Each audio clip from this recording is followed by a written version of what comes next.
But remember, folks, fall comes quick and fall goes quick. True. So when it comes to your favorite beverages, I know it's September, but you got to jump on them now. For example, I'm going to give you a disclaimer.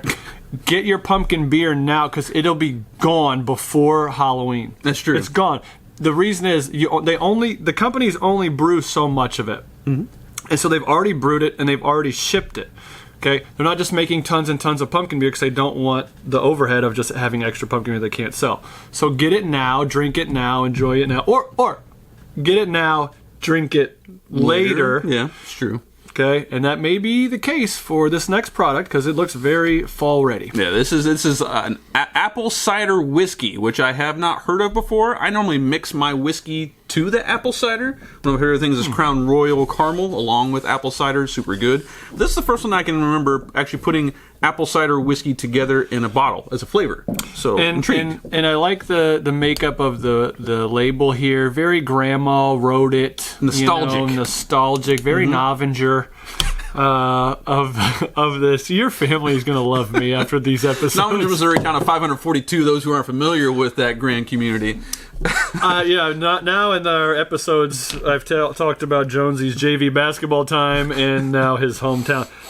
J Seed, sort of little Johnny Appleseed reference here. Ooh, yeah, that's a good like pickup the smell? there. You like the smell? It smells really good. Apple cider and whiskey, I feel like, have been a combination that old guys like us all around America have been doing on our own for a while. Ever since Johnny Appleseed, probably. Johnny Appleseed, his cider and his whiskey. I mean, have you seen like the pictures of him, the pictorials? He's usually like, a little too skinny. True. Yeah. All he ate was apples. Under an apple tree. Yeah. Not wearing a lot of clothes, very hippie looking. What's He's a hillbilly making his own whiskey. Know what's in his canteen. Maybe he made this. Apple cider whiskey, man. That's true. I think that he lived off of this. He probably was an alcoholic hippie. That's the reason why he's so skinny. I mean, he's an alcoholic. All right. We'll talk about him in a second because now I'm intrigued by his story and I shouldn't be. Ooh. That's a sweet apple. Fuji? What's the other? There's a specific apple there, you're right.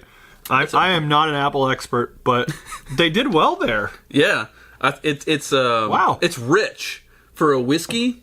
You know how sometimes it lingers in your mouth and doesn't burn? This one has that effect. I'll tell you, I'm really impressed by this, and it was really smooth. They're like, it doesn't even have like a little whiskey bite or a burn or a hit or a hitch or anything. Like, it's just like, hey, here's our flavor, a little apple cider flavor. Here's the whiskey. It goes down smooth. They did really well. I got a little caramel on the back end too. Maybe that's why it's so sweet. Maybe they put some caramel flavor into it along with the apple. Man, that's incredibly good. Natural That'd be flavors. good straight on the rocks. I mean, most whiskeys have caramel color, but usually not caramel flavor.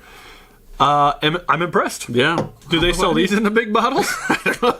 That's a good question. The liquor booth, you never know. They have shooters of everything in America. Do they have the big bottles? If they don't have the big bottles, they should, because this is a really good one that you could down quite a few of these shooters really quick. Or you could put it on on the rocks, and I think it'd be good sipping. Or you could, is it a fad to warm whiskey? Like an apple cider, or you drink it warm. I know you do. Could you do a warm apple cider whiskey? Sure. Put it in the microwave or boil it in a pot or something? I don't know the proper protocol. How did he had a campfire, man? He's a hippie.